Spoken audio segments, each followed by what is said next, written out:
right. Looks like we're live, John. Yes. And welcome everyone. Looks like we have people filing in. First time using CVNet. So welcome everyone. I'm trying to see. Do you see, John, by chance, how many attendees we have? Well, it looks like a few so far. So let's just give everyone a couple of minutes to get going. While we're waiting on people to start rolling in, happy Election Day to you. I know you're former House of Representatives here, a member here in North Carolina. So I'm sure you're encouraging everybody to do their civic duty and go out and vote today, right? Absolutely. We've already posted in our Slack. Someone said to go out and vote today. I stood at the polls so many times. It's kind of strange not being out at the polls today. So actually, this is on this webinar with you, but it's a nice change. I'm sure. I'm glad you switched roles here a little bit. This is the first time in how long that you haven't been? Well, I just finished. I just finished in December, so really the first time. That's great. Excited to have you here. And as we have people rolling in, welcome everyone. We're just gonna give everybody a couple of minutes to roll in. But we do love to make these as interactive as possible. My name is Amir Dukic, by the way. I'm the CEO of Rabbu.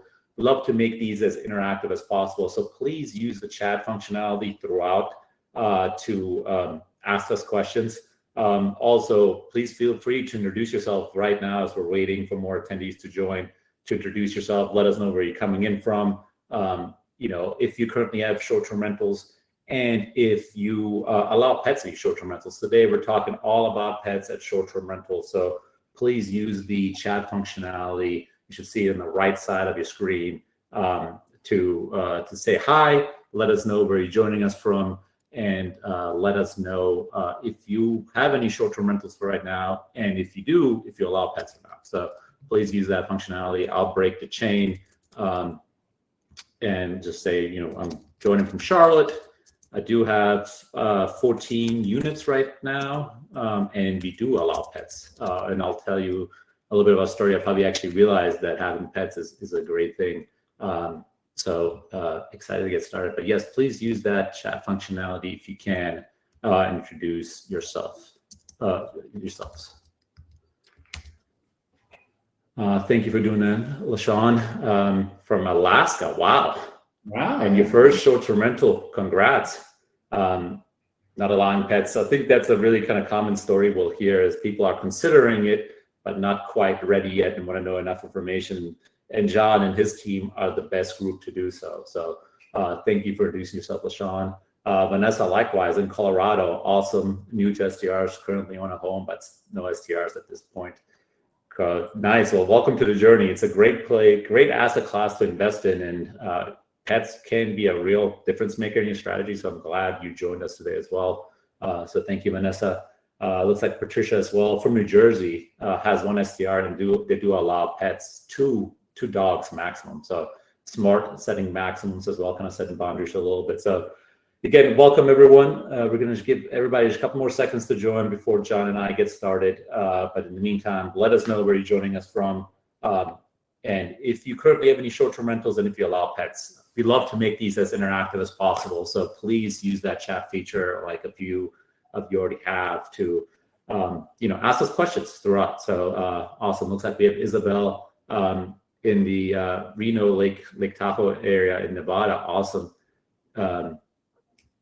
No clients allow pets, but would love to know more about it. Well, you're the right place. And then Shayna from Atlanta, one short-term rental, mid-term rental. Interesting. So you're diversifying a little bit and do allow pets. Awesome. Looks like we got some good interactions. Please do keep that going. Please keep asking John and myself questions throughout. That will make this most productive for you guys. That's the goal here. But I think, John, we can go and get started. I'm sure more people will roll in. Yes. For those of you who don't know me, my name is Amir Dukic. I'm the CEO of Rabbu.com. We help real estate investors find short-term rentals and maximize those rentals for the best, revenue outcome for themselves. And I'm really excited about today's conversation because pets have been and are an integral strategy for you as you get into the short-term rental world. And there's really no better person to talk all things pets with you than John at PetScreening. So John, thank you for joining us. Yeah, hey, it's great to be here, and I love seeing the the chats coming through, and I still see people piling in. So, but we can get started for sure. But yeah, absolutely. Yeah, this is a fun topic, right? This is I just had a dog in my office with me, but my someone came and grabbed her. But I've got 50 pets in my office every day. It's fun. Yeah, I've been to your offices, so everybody's just put some context. Rabbu is based in Charlotte, North Carolina. PetScreening is based in, some people call it suburb of Charlotte, in Cornelius, just probably 30 to 45 minutes north of the city. And PetScreening has an office there. I've been there a handful of times. As you can imagine, they're pet friendly, so you have a big kind of wolf theme Yes, at headquarters. We do. Yeah, it's amazing. Speaking of that, you want to just give everyone a little bit of a background on PetScreening and how you guys got started, what problem you're solving for, and why short-term rentals? Because you guys have been around for a while, but you're just now getting into short-term rentals, right? Yeah, it is. So a couple of things about me. So yeah, I live in Charlotte. Let's see, I'm a pet owner, right? Love pets, and I camp, I go on vacations, I travel, and I want to bring my dog everywhere that's reasonable. I don't take my dog everywhere, but if I can, I try. But I used to be a landlord, and I had a management company. So Amir, I actually had a management company. We managed about 3,000 rental houses at the height of our company. These are all single family assets. So just think of homes scattered across neighborhoods in the Carolinas, Florida, and we even had presence in Indiana as well. And pets are great, but pets bring risk. And this is the long-term rental space. So typically 1-year leases. Plus, I was starting to see a lot of people try to say their dog was an emotional support animal or a service animal. And I realized there are people that need these animals, but I also knew there were a lot of what I would characterize as bad actors who were trying to pass their, what I call ordinary household pet, over as a type of assistance animal. And that would let them not have to pay any pet fees, et cetera. And while I was doing that, Amir, I somehow found myself in politics. And so I was serving in the North Carolina House of Representatives. In fact, I just finished, today's election day for those of you that maybe we're not at the very beginning. So please get out and vote if you haven't already. I early voted, so that's an easy process. But I served in the North Carolina House for almost a decade, and I carried all of my state's tenant landlord law. So I really understand fair housing. I carried the Vacation Act here in North Carolina. All that to be said, I saw an opportunity to help property managers just better manage pet policies, make sure people who say they have an assistance animal actually meets the law, right? So we'd stop those bad actors. We've been at it for 9 years. So 9 years, well, not quite, 8.5. 9 will be in April. We have about 180 employees here at the company. Yeah, so we've grown like crazy. And it's fun to say, Amir, but we're in about 8 million rental units nationwide. So about 1 out of every 7 long-term rentals in the country trust our platform. The U.S. military uses us at military bases, student housing, affordable housing, senior housing, multifamily, single family, et cetera. Now, you asked, how did we get into vacation rentals and why? A lot of our clients manage a long-term portfolio, and in certain markets, I would say a lot of the sunny markets like coastal and in the mountain regions, where maybe it's not beach, but it's mountains. And so, of course, a lot of people vacation there. They said, John, you helped me with this problem in long-term rentals, but we have a short-term vacation portfolio. Can you help me there? And what's interesting about short-term, we'll talk about this in a few minutes as we dive in, is, short-term vacation rentals don't fall under the Fair Housing Act. They're really governed by the ADA, Americans Disability Act. And so our product was largely focused on Fair Housing Act. So we went and built a version and released it this year, where now we're able to manage both ADA, fair housing, and in some instances both, which we'll talk about. Someone had a mid-market stay. So sometimes mid-market stays fall into both, which we can talk about. So that's what we've done, and we're really having fun. Yeah, congrats. And it's a huge need in the space. I mean, it's interesting. I always recall this story of us as hosts myself. So give you guys a little context. I first got my first Airbnb. I think it was spring of 2017, somewhere in that time frame. And my wife and I had a house here in Charlotte that we had purchased that had a detached garage. And then above that garage was like a 200 square foot room and a bathroom. And we decided to make that an Airbnb just for some discretionary income. And, we got the place ready. It was good to go. We created the Airbnb listing, had some great photos. And within a few hours, we had our first guest create a booking, right? Book the property for that following Friday for a 2-night stay. And we couldn't be any more excited. Like, oh, wow, this is going to work. We're making money. This is a huge opportunity for us. So fast forward to Saturday morning, the guest checked in late. We didn't see him. The next morning we wake up and we look out our window, and we see the guest leaving the apartment with a big Rottweiler. This was an adult Rottweiler, and my wife sees it and she freaks out. She's like, "Oh my God, they brought a pet." And it's not just a pet, it's a Rottweiler. What do we do? Are they breaking the law? Did we allow pets? She started pestering me all these questions. Not, I'll take responsibility. I was the one in charge of creating the listing. And I went and checked the listing, and I realized that I had accidentally clicked pet friendly when I created the listing, probably from just working too fast, just an honest mistake that I made. Sure. I was like, "Oh man, I'm sorry, babe. Like, he's not doing anything wrong. I made a mistake. I said it was pet friendly. He's bringing his dog. We'll make the best of the situation."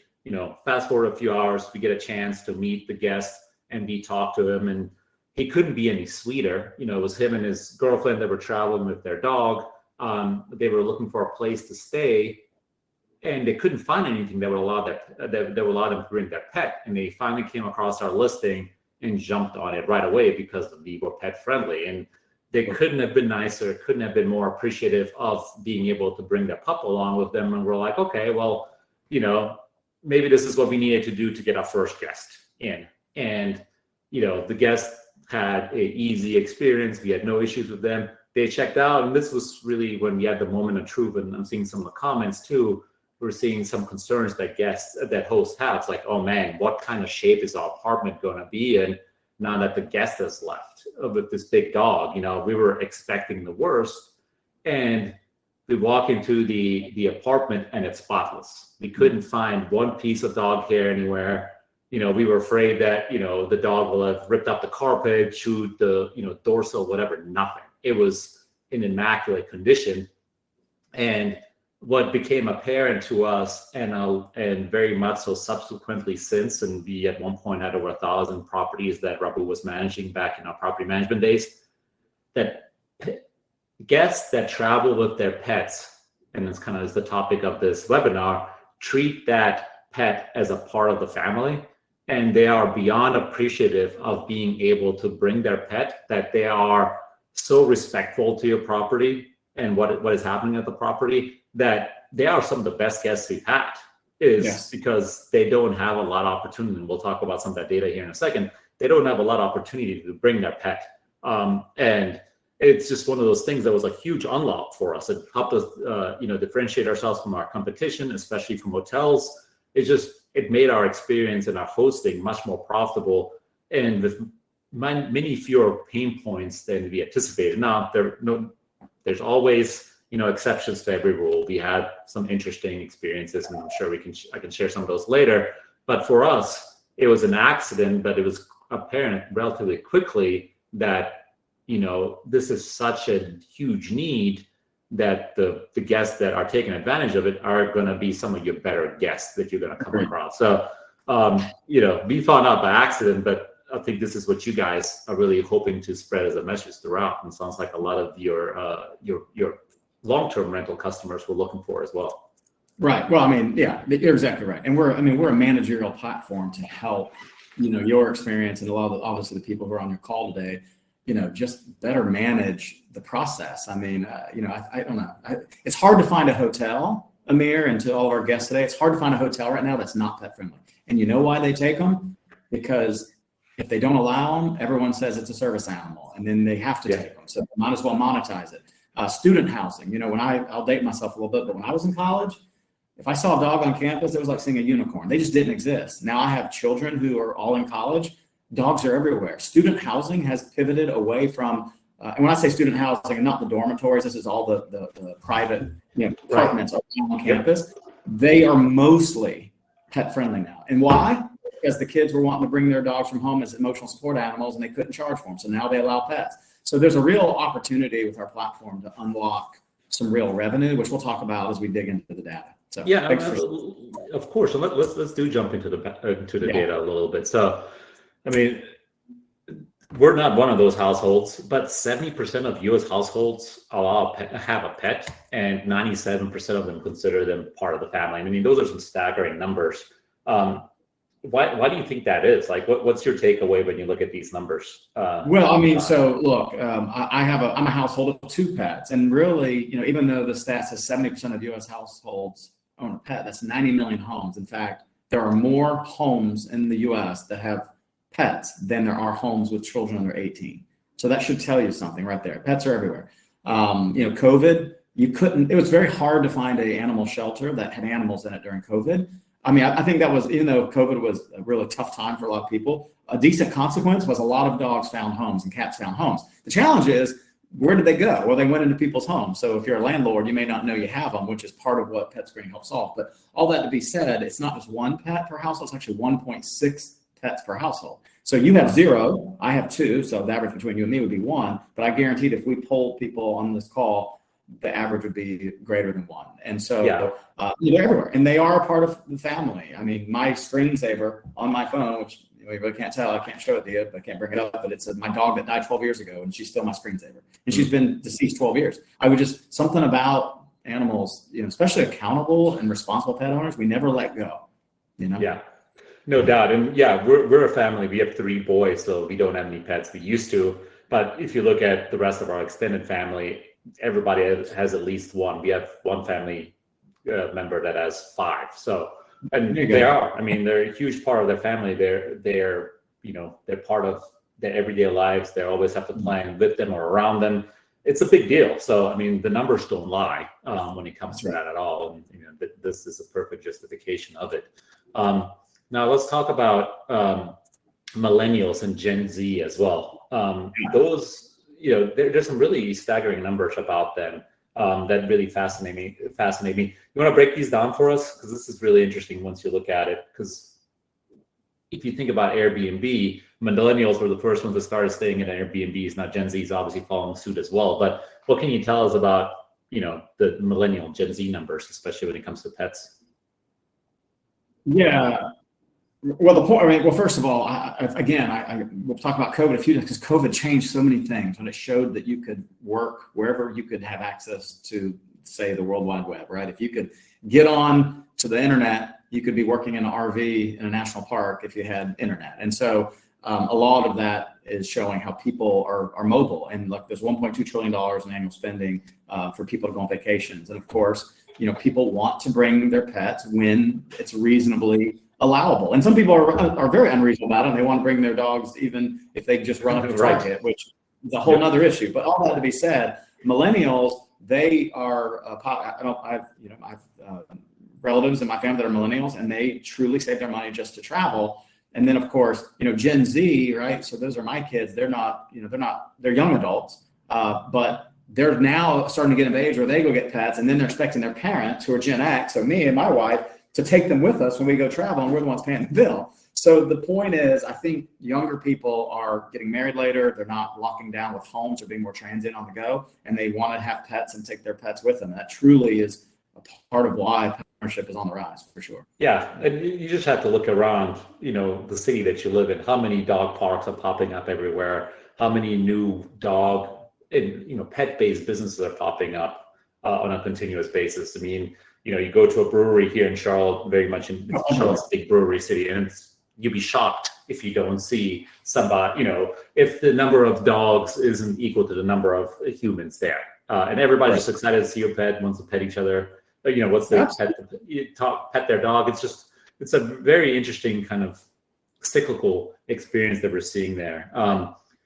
Now, how does that translate to rentals? I love this data here. It comes from a different data source, not Rabbu, but we can confirm this data.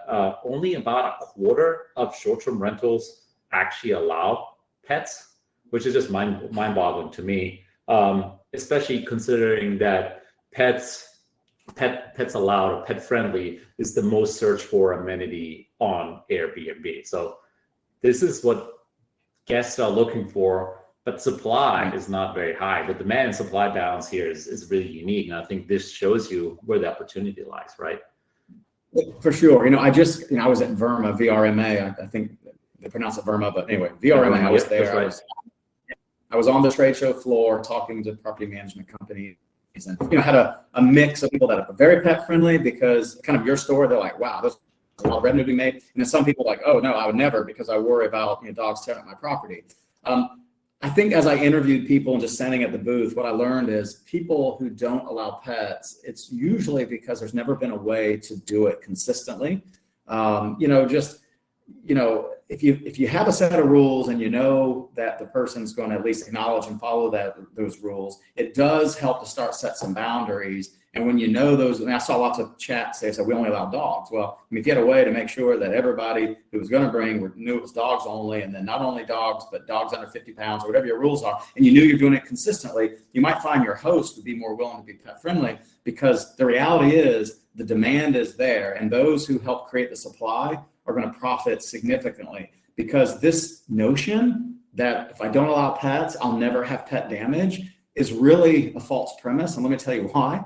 Because you're going to still end up with service animals, because they're going to tell you that's what they are, and you still have to let a service animal in. So you're still going to have dogs in your units that you say no pets are allowed, but they're going to be there under the framework of a service animal. And that service animal dog has just as much of a chance of doing any damage as a normal pet. The difference is if you allow pets, you're going to reduce the number of service animals naturally, because they don't have to say it's a service animal in order to bring it along. So it's just I think an education issue, having a platform to be able to manage it and thinking a little differently and maybe a little more modernized policy making. And once you get a taste of that income, I know you don't have dogs, Amir, but do you know what the average nightly dog kenneling fee is on average of all markets across the U.S.? Do you know what that is per night? You want to guess? I don't, but I hear from family members when we're traveling somewhere where they can't bring their dog or their pet, that it's absurd, right? A lot of times, instead of paying for that fee, they'll hire somebody to dog sit at their house because it's cheaper.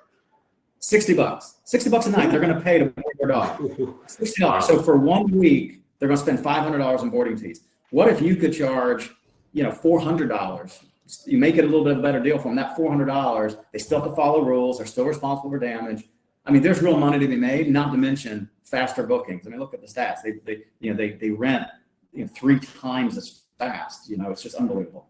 Yeah, it is unbelievable. And I think one of the issues we had when we were first getting started with in short-term rentals and we were allowing pets is that there wasn't really a great solution out there for us to kind of verify the pet or even charge a pet fee. On Airbnb, you could say, hey, we're pet friendly, we allow pets, but that doesn't necessarily mean that you're allowed, you can actually collect the fee and can even set the rules towards what that pet is. So it really was one of those things where there's a little bit of a system limitation, at least it was back in the day when we first started, of like, how do we even manage this? And it sounds like, I think you guys are also kind of helping solve that as well, right?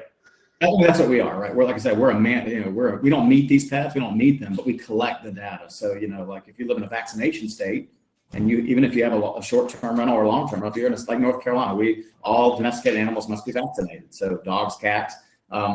So therefore, you have the right to make sure that if you're going to have a vacation rental short-term and someone's going to bring their dog, if you're pet friendly, you have the right to make sure they say, yes, my dog is vaccinated. Why do you do that? Well, you do it for 2 reasons. One is the law. And 2, if that dog bites someone, you want to be able to cover yourself and say, well, they said it was vaccinated. Even if the instance it isn't vaccinated, the fact that they said it was and went on the legal record saying it was gives you liability protection. And that's really what PetScreening does. We just bringing the rules and policies to bear. No one can legislate morality, right? You can't stop anyone from going way over noise limits in your vacation units, right? You can tell them what the noise limits are, but you can't stop them from throwing a party. You just can't legislate morality. But what you can do is get them on the record acknowledging that here's the noise decibels, if you will, and here's a fine. Same thing with pets. This is what we allow. This is what you agree to. This are the rules. And if they break those rules, at least you have protection. I always hear, Amir, I go to trade shows, they go, your product got me out of a lawsuit. And that happens a lot because someone said they knew the rules, but then they didn't follow and something happened. And the property manager's thankful that they were able to point back to the fact that they acknowledged what the rules were, even though they still broke them. Yeah, I love that. And it's so true. There's been countless instances where, we've had a guest kind of play the ignorance card, right? Ignorance card, ignorance is bliss. Well, I didn't know this. Well, you guys make it so that card can't be played. And then when you're able to set those rules, that's exactly right. That's exactly you actually are putting yourself in an advantage. That's a great point. I appreciate you saying that. Just a real quick note for everyone. We do encourage everybody to drop in questions in the chat. So if you have questions for John or myself, feel free to leverage the chat functionality for it. Again, we love to make this as interactive as possible. So please don't be shy. We're here to help you guys understand the pet opportunity more. So please leverage the chat. There's no such thing as bad questions. I think we'll get the best value out of this if you leverage that. So please do. Sure. Let's keep going. Let's talk a little bit about some of the liability and protection pieces. I think you're starting to hit on a little bit. What does somebody who is allowing a pet have to think through as when it comes to local regulatory management and training, for example, and a no pet policy? Like there's a lot more to it than saying, hey, no pets allowed, right? Because you were starting to lose it already with requiring service animals, right? Right. So let me unpack this a little bit for you. So a couple things. One, a lot of people say that, and there are people that legitimately need service animals. They are not the problem population. It's for the people that are claiming they have a service animal just so that they can get around your no pet policy. And then, of course, you can't charge a service animal any amount of money. So if you were charging pet fees by saying it's a service animal, they work around it. However, it's a criminal misdemeanor in most states. North Carolina, I know it's a service animal fraud is a real thing, $500 fine and up to 30 days in jail. So it's a serious offense, even though I think people are flippant about it and they shouldn't be, it's still wrong. And so part of our platform is we make sure that people who are seeking a reasonable accommodation to bring a service animal into one of your properties, that it actually meets the ADA standard. And I said a few minutes ago, we have 180 employees. About 40 of those employees are dedicated just to this particular task. We have 3 very, very credible attorneys who have experience in both ADA and fair housing. We even have a former HUD attorney, which is more important maybe for the long term, although it is important for anyone that does extended stays. Above 30 days. In North Carolina, it'd be above 90 days. Most states are 30, but North Carolina, we're 90. I know because I passed the law. But basically, there is a timeline in which you go from short term to what they call long term, and then the Fair Housing Act kicks in. So our platform helps you manage all of that. So if like summertime, your weekly rentals, and then wintertime, you're going to go 2-3 months. Well, guess what? You just introduced Fair Housing Act for your 3-month rentals, which means you may have to allow an emotional support animal versus in the summer months, you don't have to. And our platform helps you manage all of that. We do all the work. We do the reviews. We call the healthcare providers for emotional support animals. So when you're using PetScreening, we're just doing the work that honestly, I promise you don't want to mess with. And if you are doing it, as you should be, that's great. But we want to give you some of your time back. I want to talk about people that stay in your units that say they're not bringing a pet. Let's shine a light on them for a moment. A lot of them have pets at home, right? They have a dog, but they're going to come vacation in your unit and they're going to leave their dog behind. That's what they're saying. So part of our platform even gives you the ability, this is completely optional, but I encourage people to please use it. People who are coming to your vacation rental that are not bringing their pet with them, they may own a pet, but they're just not bringing it with them. We still get them on the legal record that they understand that truly means I'm not bringing a pet, not only when I check in, but my wife or my kids aren't going to bring the dog up on the 3rd day. It also means my best friend who lives in this market isn't going to come over and play cornhole with me and bring his dogs and visiting dogs. And we get all of those things on the record. I cannot stop them from bringing a visiting dog. I cannot stop them from sneaking in a dog. But what I can do is get them on a record that they knew that saying they have no pet during the stay really meant they weren't going to have a pet during the stay. That even includes pet fostering. I don't know why someone would be pet fostering in a short-term vacation rental. That's more applicable probably on our long-term business. But let's say they see a dog on the side of the road for the week vacation, they decide to pick it up. That's noble, but that can't be done. So our no pet, no animal profile is a part of what we can offer just to make sure that people not bringing pets really won't bring them. Of course, if you allow pets and you say dogs only, our platform helps you manage dogs only. If you say, I only want dogs that are less than X amount of pounds, we can help you manage that. If you want only dogs that are or you don't want German Shepherds, I'll pick on German Shepherds. Great dogs. I'm not trying to pick on them, but for this example, if you say, well, I'll rent to any dog or allow any dog except if it's a German Shepherd, we can help you restrict German Shepherds. Now, again, can I stop them from bringing a German Shepherd? No. But can I get them on the record saying that they didn't? They uploaded a picture, vaccination records, et cetera. So we're a managerial platform to help you with liability protection. We've been doing it for 9 years, and we're just bringing this into the short-term space with great flexibility. Yeah, I love that. I actually had a little bit of that experience with pet screening myself directly. I mentioned we don't have pets, but we built our last house, and in the meantime, we rented a property down the street while we were building, and we were renting from a local property management company. And as part of that process, I actually went through the pet screening questionnaire, and it took me a couple of seconds, right? We didn't have any pets, so it was not a big deal at all, right? We just completed it. We, I think, waived our rights or whatever the proper terms were, but it was good to go and it was simple. But I know the property manager got a lot of value out of it, because now if he would have ever brought a pet to the house, they had grounds to leverage. So that's huge. And we're changing. I like this. Look, I'll say it a few more times. I'm sure we can't legislate morality, but what you can do is you can make sure people understand the rules. I believe people are inherently good. I don't believe people are inherently bad. So in their mind, the idea that their best friend who lives in the same city, in fact, they may be going on vacation there to go see their best friend. The idea of their best friend bringing their dog over for a barbecue in the backyard while they're renting may not seem out of bounds to them. In their mind, they're not thinking about liability, right? So my job is to surface that rule is there, so they know before they go not to do it. Because without the rule, they're probably not meaning any harm. But let me tell you what happens when that visiting dog bites somebody. You'll love being able to point to the fact that they knew they weren't supposed to be able to do it. So really, it's just changing behaviors before the incident even happens. And that is a big part of what our platform does. It just makes sure they know the rules and they won't do it. Otherwise, they may do it, not know they couldn't do it, but then it's too late because now you're getting served because of a lawsuit. And then you should have done it before. Yeah, no doubt. So it's really an insurance policy.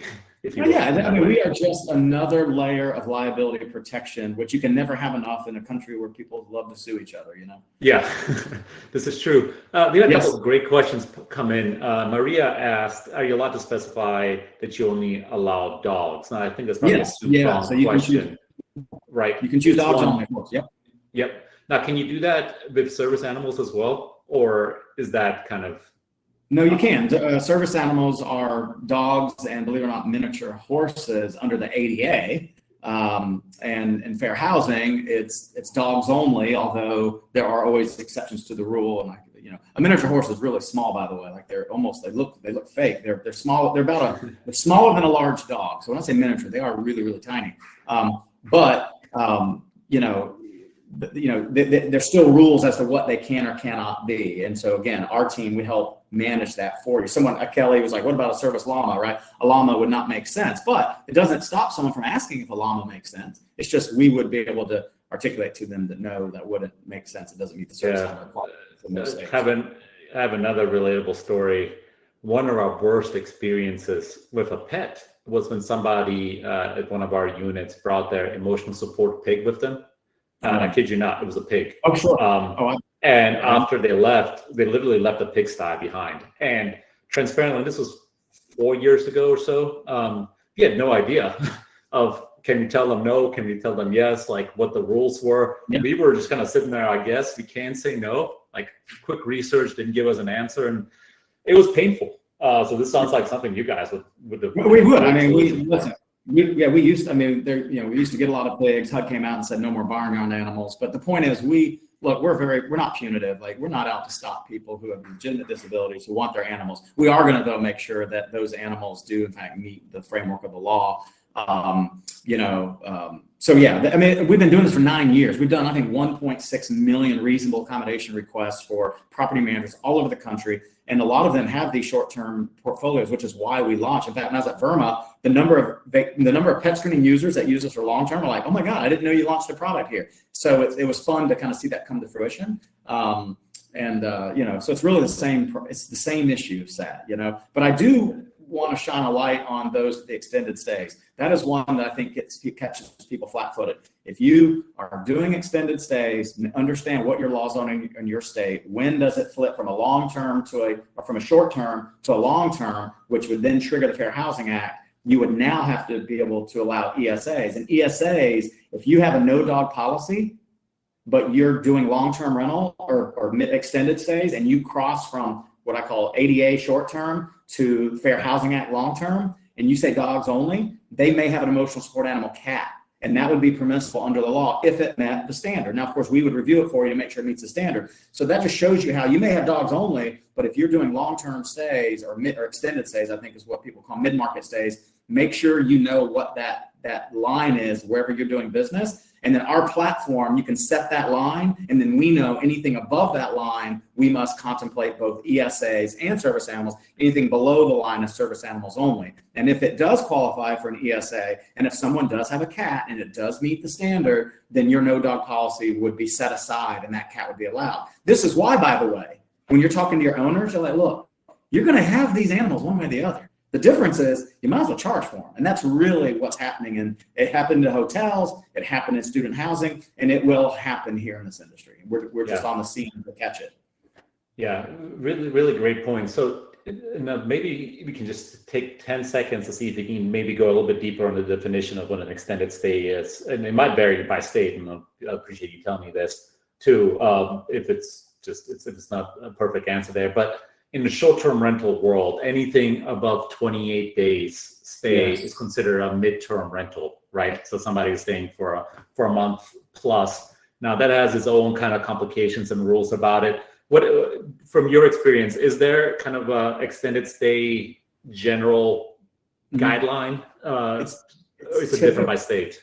Well, it does vary by state, but I will tell you, after standing at the booth at Verma, a lot of the property managers I talk to, it's 28 to 30 days in their states. Now in North Carolina, I can assure you it's 90, because again, I passed that law, literally got signed by the governor. So if you're in North Carolina, we mirror the occupancy tax. So in North Carolina, occupancy tax, you stop charging on the 90th day. So if you're staying at an extended stay hotel, for example, and you stay longer than 90 days, then you could in fact have an ESA after 91 days.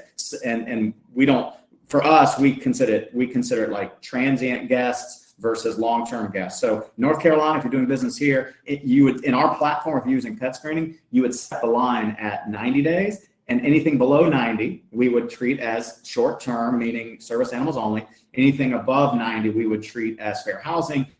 So therefore, it could be an ESA or it could be a service animal. And just know for ESAs, the lawful inquiry is much deeper. We're allowed to ask for documentation. We read the documentation. This is my team does this. We read it. We call the healthcare providers to make sure that document is authentic. We make sure that they have personal knowledge of their patient, meaning they're not buying some letter just offline with 5 questions and paying $99 and now they have it. You see a lot of the airline industry. And we do all of that as part of our platform. And we've been doing it for 9 years. So this is not new to us at all. We're just now introducing it into the short-term space. Yeah, amazing. Extremely helpful. We get some great questions that have popped in. John, Maria asks, how do you protect yourself if an approved animal bites someone? How does that work? Yeah, so, I mean, no one has a crystal ball. In fact, the courts usually, unless you had some prior knowledge of a dog bite, most adjudication, they're going to, say the first offense doesn't fall on the property manager. Obviously PetScreening, we're a software platform. We can't predict if a dog is going to bite or not. We just make sure that we understand, is the dog vaccinated, or at least do they admit it's vaccinated in writing, legally speaking, even though they could be lying and maybe it's not vaccinated, but you'd be able to show the courts that you asked if it was a vaccinated dog. And if it wasn't, they said it was, which then shows that you had a bad actor as a guest. And so, having PetScreening will just protect you in general, because you'll be able to at least say, well, hey, we did diligence, right? We just didn't blindly let a dog in here. We performed some diligence through a managerial platform that at least collected a photo, made sure they said it was vaccinated, understood our rules. One thing we do is, your rules are my rules. We have some suggestions for you, but like if one of your rules isn't, I must keep my dog on a leash at all times, unless my dog is like performing a task for my disability, which would be a short-term off the leash type thing. If you're not making sure people acknowledge that, and then most dog bites, Amir, believe it or not, happen off leash. That's just because they can reach someone, right? Right. Maybe it pulled off his leash and it just pulled away from the owner's hands, but a lot of them just like they mean to put the leash on, but they open the door and it runs out. Well, imagine having someone already agreed that keep their dog on a leash at all times. You get a dog bite, Maria, to your example, but then you find out, well, the dog was off leash. You'll be able to point to the fact that they agreed to keep the dog on leash at all times. And now your attorney is going to say, well, look, you did everything you could do, because you can't stand there with them all time. So that's just a great question of how our platform can protect you, even though I can't stop the dog from biting. Right. Awesome. And I think this one is somewhat related. LaShawn had a question about, her concern is dogs being left home alone. And she has questions of, if the hosts have to provide crates, or can they expect the guests to? Yeah. Can you require them to? You can. It sounds like you can do that through pet screening, right? You can, yeah, absolutely. Well, so one of your policies should be, if you're going to be even if you're not pet friendly and you have service animals, you could require that if there's sort of this misnomer that service animals must be with their owners at all times. That is not true. I heard that a lot at Verma, and I sort of politely explained to them that's not really the law, because even service animals are working at certain times, and maybe they're not working all the time. So don't fall into this. Well, if it's a service animal, it must be with you all the time, so it should never be in your unit by yourself. That is a great way to get yourself in a lawsuit. However, can you provide a crate or require them to crate their dog when the dog is unattended? The answer is absolutely. There is no law against that, and you most certainly. And I think as a good host, you should probably just invest $50 in a crate and have it there at the property and say, I already have a crate for you. So off you go. It's there. If you're not with the dog, it needs to be in the crate. So that's fair game. I think LaShawn asked that. So that's fair game, and yes, you can require that. And our managerial platform, you would make that as a question and like an acknowledgement in our platform, and they would agree. So if the dog was not in its crate and you caught that, then you can most certainly fine them, or however it is you would handle that. But at least you have them on the record saying they knew they were going to. Either they had to bring their own crate, or you provided a crate, whatever it is you do. And our platform would just help surface that. Yeah. And from an operational perspective, LaShawn, just speaking with somebody who's had, thousands of Airbnbs, what we've seen is usually when a guest comes with a pet, they bring their own crate, they bring their own dog bed, they bring everything to make that pet comfortable. We've also seen, I would say, probably 90+% of the instances when somebody's traveling with a pet, they're driving versus flying to the destination, which means they're more easily able to pack those things with them versus if they were flying. So as John alluded to, having something as a backup is certainly not a bad idea by any means. But what we found is typically the guests will bring that themselves as they're traveling and visiting your home or your property. Isabel had a great question next is, how do you get owners to really, sounds like Isabel, you're a property manager. How do you get, or co-host, how do you get owners to buy into allowing pets and using pet screening? Sounds like you have some simple answers here too, John. Well, one of them being people are going to bring pets anyways, right?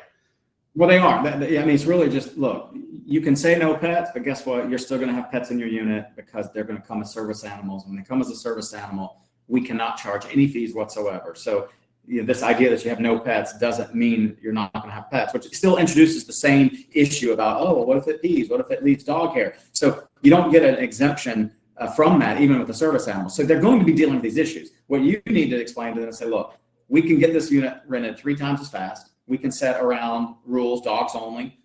We can, even, I don't want to pick on big dogs by any means. And we have a Great Dane here in the office, and she's a wonderful dog, and she doesn't even shed. But the point is, if you, for some reason, didn't want Great Danes and only wanted a certain pound limit, you most certainly could restrict that as well. But then they're going to create a lot of revenue. And I don't, everyone's different on how you share that revenue with your owners versus what you keep. But there's a real opportunity to make real revenue. They're paying $60 a night to put it in a boarding facility, and you could maybe collect, whatever, pick a number, $40 for the night, $30. Your business, your policy. The point is, there's real revenue. And if you do it enough times, what you do is you start putting that money away, because even with the service animal, there could be damage. Now, let's talk about damage for a second here, Amir. People are not exempt from paying for damage, right? If a dog damages a unit, you have the right to adjudicate against them. Now, I understand you got to go to court, you got to sue them in civil court. The point is, they don't get a hall pass. So you could take the extra money you make, and cover yourself in the event, that rare time it happens. But heck, even people are hard on properties. People damage properties probably more than pets. So the point is, you can protect yourself just by creating a fund, by setting aside some revenue as it relates to pets for that one time something happens. So I just think you have to educate your owners and say, look, if you don't do it, you're going to get them anyway. And if you do it, we can make more money. And we have a platform that really helps manage it, and give it a try. And I think you'll see, you'll learn that, wow, this really is something. People who are spending a couple $1,000s to go on a vacation, they typically are pretty good, just, I'm kind of stereotyping, but they're typically pretty good pet owners because they're spending thousands of dollars. They probably spend equally as much money on their dog, honestly. Yeah, no doubt. I mean, we've definitely had a few instances where, excuse me, the pets have caused some damage.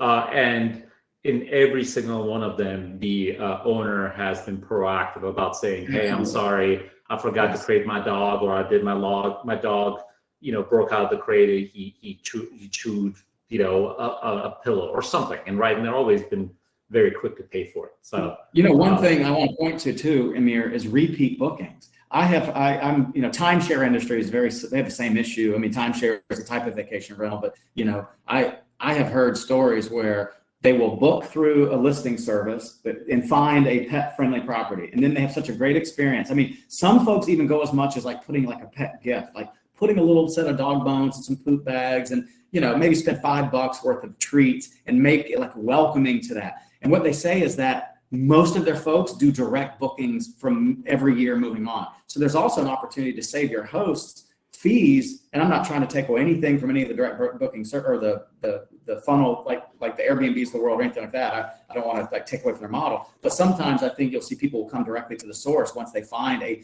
pet friendly asset and they have such a good experience. They want to keep going because they know how hard it is to find something. So you'll create repeat business, which can really add up.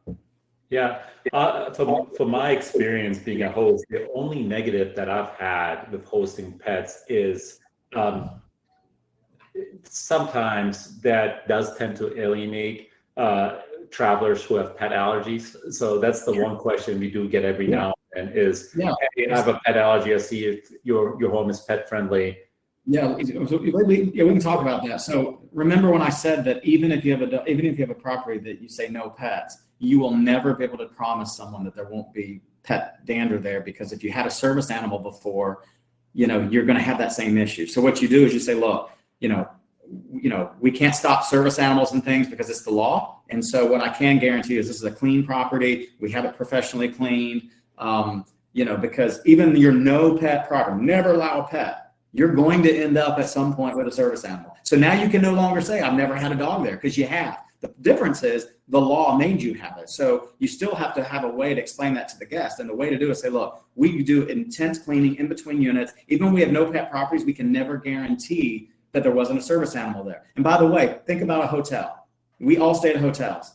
I don't know if you've ever had a room that was made you so sick that you had to change rooms. I know I never have. I don't want to say I have allergies, but the point is there's probably been dogs in those rooms because they were service animals, or maybe they're pet friendly. I just think you just put together a really good cleaning program, and you just make sure it gets cleaned consistently, and you say, we do this. And that's the best answer you have, because you can't guarantee that there's never been a dog there. You would get yourself really in, I think, a quandary. You really would. Yeah, that's exactly right. And that's how we approach it too, is we could never make that promise, even in the units where the owner didn't want us to allow pets, or maybe the building had restrictions against pets. So it's very, very normal. I think just setting the right expectations and making sure everybody knows what they're walking into is always the best bet. I know we're running short on time. Everyone, please keep the questions coming, because these are always the best. I agree. Yeah, I mean, one thing to again just go back to Isabel's point and question, and you mentioned this too. Really, the most compelling thing for this is beyond the insurance that you get from knowing somebody's bringing a pet and being protected if somebody does bring a pet and something happens at the property. The other big reasons to go down this route, allow pets, is, well, you can charge a higher rate. Right? There's historically, there's data that shows there's a 24% increase in revenue per booking if you allow pets. And as you, I think, already alluded to, John, is people also book faster, up to 3 times faster. One of the kind of keys of the short-term rental industry is that the booking window a lot of times can be relatively short, where people will book something today to go somewhere, this weekend. Well, if they have a pet, they have to plan well ahead of time, especially with supply of pet-friendly homes being so low. So they do book quite a bit ahead of time. That's right. So 3 times faster, which is what you're pointing out here. That's right. Yeah. I mean, I don't need to pile on. The answer is what you said is exactly right. Someone wants to know what our fees for our service. So hope you're sitting down. Get ready. We charge. Well, first of all, right now we're not charging anything. So I know you may say why. Well, we've rolled the product out. So you can start using us right now, literally free of charge. But I will tell you what the model is going to be, and you'll probably be like, okay, that's nothing. It's going to be $10 per pet. That's it. $10 per pet or animal. So if we do the review for a service animal or even an ESA, we'll charge you $10. What we have learned from our first few clients is they want us to charge the property management company. They don't want us charging the guest. Maybe that's the way I'll say it. We don't charge the guest $10 because they want the guest to only pay you and not pay twice or pay two different people. So we just bill $10 for people with pets or people who say they have a service animal, and we do the review for you. Which, by the way, $10 for a legal review, you can't get that at the worst attorney in the world. I mean, you just can't. So $10, that's all it is. Like, I mean, we're not trying to. We make our lion's share of our revenue in our long-term products. So I look at this as just kind of an add-on service to give people the freedom to both live long-term and short-term. So it's sort of part of our social mission as well. So $10, but right now it's completely free. We integrate with OwnerRez, Hospitable. We just launched, which has a direct Airbnb. We're in testing with Guesty right now, so we're soon to launch Guesty. Hostfully is next, and then Streamline just invited us to integrate, so that'll be in the new year. And we also have a version that just stands on its own 2 feet or own 4 feet. How you like that? We use a punter, 4 feet. There you go. You don't even have to be using a PMS to use our product. We actually built we have a version that just works by itself, so you can just use it and send a link to people. So it's really, really easy. And right now it's completely free, but it'll eventually be $10, and you will easily recover your $10 and more. So I hope that's helpful. Yeah. Can you collect, just a quick question there, John, can you collect pet fees through your product? No, right now we don't do that. Maybe that's a future version. You know, we want to be careful because like companies like Airbnb and VRBO, they really frown upon other services collecting revenue. They want to try to manage that. So we haven't gone down that path. So right now we just charge the $10. I do want to make a point. If you're using the no pet profile for people that don't have pets, it's $0. We do not charge $10 for that. You can still use it for that purpose, but we don't charge. So you will have a comprehensive screening solution for people that are not bringing their pets on vacation. We will not charge you anything. So that's completely free to you and to them. If they have a pet, we'll charge you $10. If they say they have an animal, we'll charge $10, and then you can pass that through. If it's an animal and it meets the standard, you obviously can't pass that $10 through, but just know that $10 got you a company that understands the law, and that's just something that is probably worth $10 to you is the way I look at that. Yeah, I love that. And for those of you wondering, it's like, hey, if I don't have a property management system like a Hospitable, what's the best way to do this? John did mention you can stand this up on its own 4 feet. And the best way to do it is just create a message template that you send out to all your guests at a certain time period, either right after they book or, before they check in, a few days before they check in. And as part of that, you can include this PetScreening link. So it really shouldn't take you long to get it implemented. And it just adds so much convenience and security and insurance for you. So very easy to execute and free. It's hard to beat free. I know it's only temporary, but it's a great way to as a proof of concept for you guys. We have a couple more questions. Go ahead, John. Paul, do we work with property management? Yeah, absolutely. I mean, we work with individuals who have just one vacation rental, and they are their property manager. And then we work with property management companies that manage a portfolio of homes. And so, so yes, we work with individuals, we work with PMCs. I mean, I built PetScreening because I used to have 4 rentals and I wanted to better manage pets in my 4 rentals. But now we have companies with 500,000 rentals that use our platform on long-term. So we'll work with anybody. So a lot of us we cover. Hey, hit the next slide. I want to make sure we don't miss anything in the last 5 minutes here. I mean, we talked about reducing unauthorized pets, increasing revenue, automated all. This is really just about policy. When you go bowling, Amir, I don't know, when I was a kid, we split the bumpers up and the ball would never go to the gutters. Just think of PetScreening as the bumper so that your guests know what the rules are. And that way, if the ball hops a bumper, it's out of bounds. And then you can find them, you can pursue them with litigation if you had to. But getting those bumpers up and making sure they know what the bumpers are is really, I think, half the battle. And then making sure that that's managed properly, consistently. And that's really what PetScreening does. And I promise over time, there's gonna be more and more vacation rentals that are allowing pets. And if you don't allow them, then more people will be going to the ones that do. So in my opinion, I would modernize, try to, look at the trend and figure out, we can use PetScreening to really get hosts to think differently about it and off you go. And, we can help you. So true. It's just, even as an insurance policy, it's worth the investment. Just because you can do exactly what you said, John, is people who aren't bringing pets, at least they're acknowledging through pet screening that they're not bringing it, which is a huge win for everybody involved. Yeah. I do have one more question worth covering here from Maria. She's asking how exactly the service works. What information from potential tenants do you need? Yeah, so great question. So I think it was Maria. What we'll do is we'll work with you and make sure we understand all of your policies, and we basically absorb or ingest your policies into our platform, because after all, it's your business. We'll have some recommendations on maybe some things you haven't thought about, but we'll get a comprehensive set of policies into the platform for your portfolio or your one property or however many properties you have. We'll show you how it works.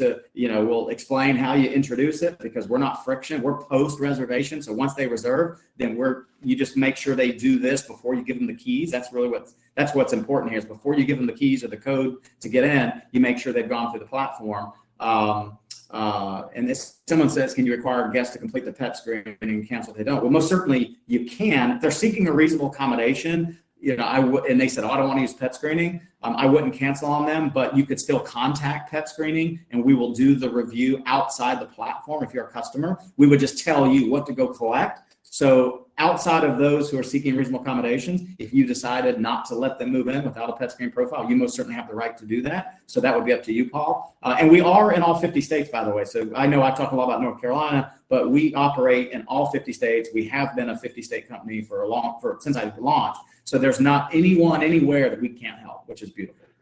Yeah. John, thank you so much for this. This is incredible. Your service. Yeah, your service absolutely valuable to all our users and anyone who's getting into the short-term rental space. And I appreciate you guys also making it available for free early on for the early adopters.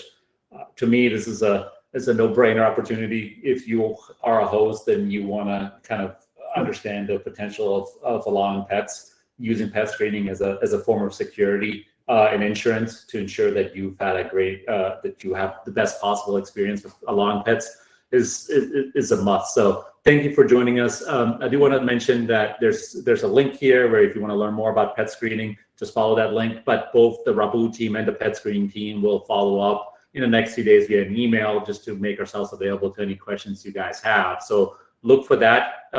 And I think we'll probably even share this recording again if you ever want to listen to any of it again. So, John, again, big thanks to you, Amir. You're great. I mean, obviously your experience shines here, and you're a great moderator and really good content. And for all of you that are still with us, and it looks like just about everybody, reach out to us. I mean, there's no downside to our platform, and we look forward to talking to you. And if you have fancy attorneys that want to know more about it, we have attorneys that can talk to them. We welcome that, because they'll be blown away. They'll say, okay, yeah, you need to use this. So let us know how we can help. John at PetScreening.com, John with an H, pretty easy, JOHN at PetScreening.com. If you want to email me or click that link, whatever. And if you find yourself in Charlotte, North Carolina, come reach out to Amir and myself. We'd love to say hello. Yeah, the pet screening office is a must, so you definitely do it. And again, thank you, everyone. Love all the questions too. You guys made this 10 times better by asking questions, so thank you for doing that. Thanks all. Look for an email with the recording and with some follow-up opportunities after this. Thanks all. Yeah, thanks everybody. See you. Bye.